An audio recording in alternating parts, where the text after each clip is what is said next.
In this video, we'll be taking a look at Princess Leia Organa and her slave outfit for the vintage collection. So I pretty much have reviewed this action figure before, but when I did the video, which was about a year ago from the time of this video, I put a lot more emphasis and I named it under the Legacy Collection action figure, the one with the interchangeable legs right here. So I figured that the TVC one deserved to have its own little spotlight video. As far as I could tell, there's really not any differences at all between the two action figures. Not really any paint differences of any kind that I can notice. But still, it doesn't hurt to do another rerun of this, even if it's just a few more minutes or a few minutes. So that's what we'll be doing. And this time, instead of putting the emphasis on the legs portion, we'll just put the emphasis on the action figure as it stands. Yeah, she kind of has a hard time holding her accessories. Her skiff staff here, I can't even really get her to hold that anymore at all. This is her right hand here is the one that's supposed to be holding onto it, but I've had the cup in there for so long, and it's kind of expanded her grip a little bit. So this Leia I usually have on display with my Jabba's throne sitting off to the side. If you've seen my video tour, the few I've done, that's exactly where she is.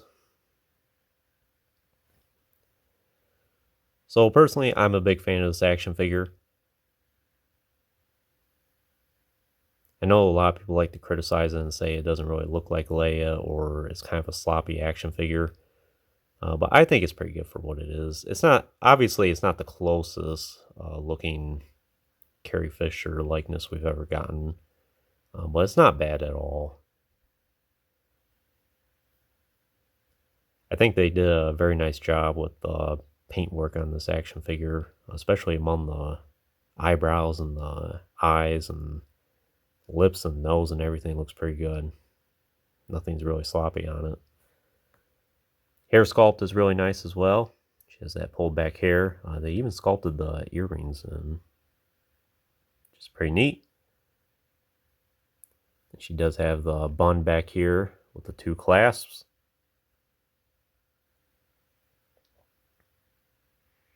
Then the braided hair. And there's really only one position you can get her in with the braided hair to really look normal, because it does drape over her shoulder there. It does have a clasp at the end there. But if you do have her looking to her right, you're going to have her with this, like she's going to have a sore neck or something. But usually when I have her on Boba's throne, I have her like this, and that's not too bad. But when you have her upright, you pretty much have to have her looking to her left. You see the chain there? It is a separate accessory, but you would have to pop the head off. Otherwise, she probably would have a little bit of a giraffe neck. It wouldn't be too bad. And then it's just a small chain. Nothing too fancy. Too bad they did not include a full-length chain, so you can have her on Jabba's throne and then have Jabba hold on to it. So we have the bra there. And some of these jewelry on her arms. One here and then one here. Have her back. Natural detailing, like you can see her spine a little bit. They made her look very fit as well. It almost looks like she has a little bit of abs going on. So that's kind of neat. Her hand sculpts, obviously this one's much more of an open palm. Perhaps that's the one that's meant to hold on to the drink. Yeah, I can hold on to it. But I think it's much more stable in her right hand here. Then for her loincloth, has the soft goods here. Which is pretty good. Nice maroon color as well. both the front and the back.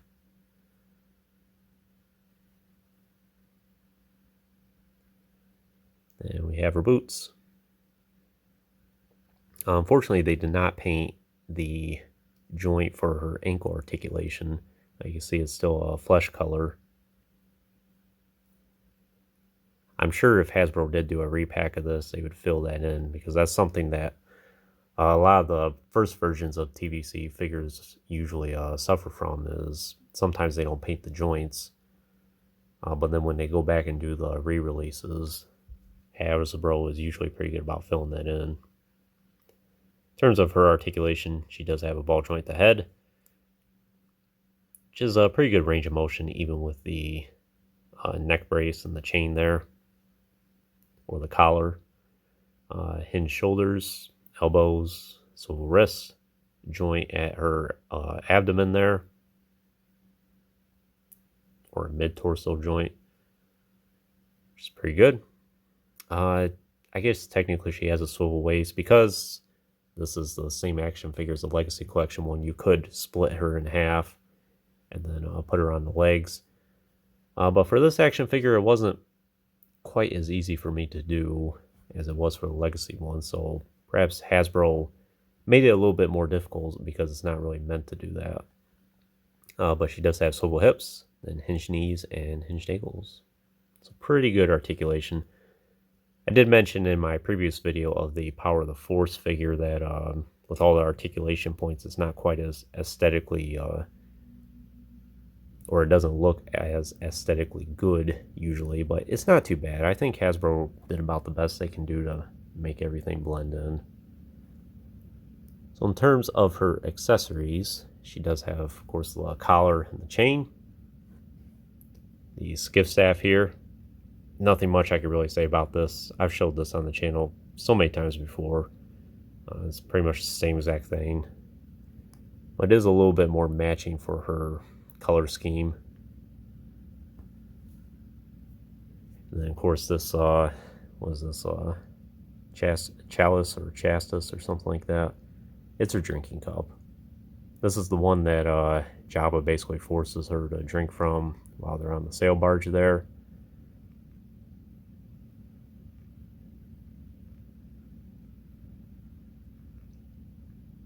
And I do think this isn't one sculpted piece. The clear part up here, I think, is a separate piece that's glued down to the rest of it. So that's pretty interesting.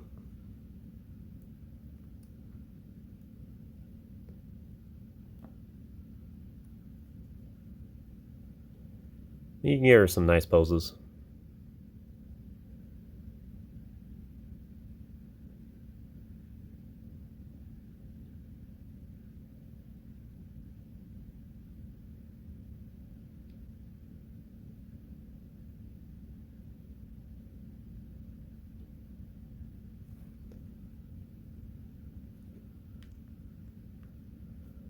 But I think that's pretty much all I could tell you about the TVC Slave Leia. Try to have her hold all her accessories here. It's very loose, so I won't move her too much. It looks pretty good. Then one more quick comparison with the Legacy Collection one without the legs, or without the spare legs.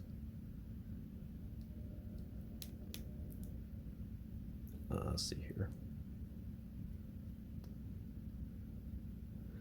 But yeah, you can see there's not really a significant difference. Though I do think there is a slight difference in the paint for the wire that holds her loincloth. There are some differences in the jewelry around her arm and her wrist there. So there are some minor paint differences, but nothing significant. I think the collar might be a little bit darker as well.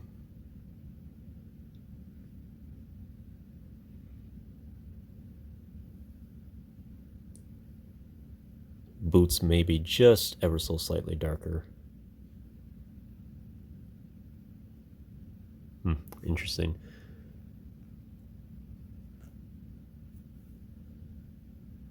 I forgot to mention this as well. I did get this action figure in 2017. I actually got this through Tungori, so it might not be 100% faithful to the actual TVC release, but I think it's pretty close.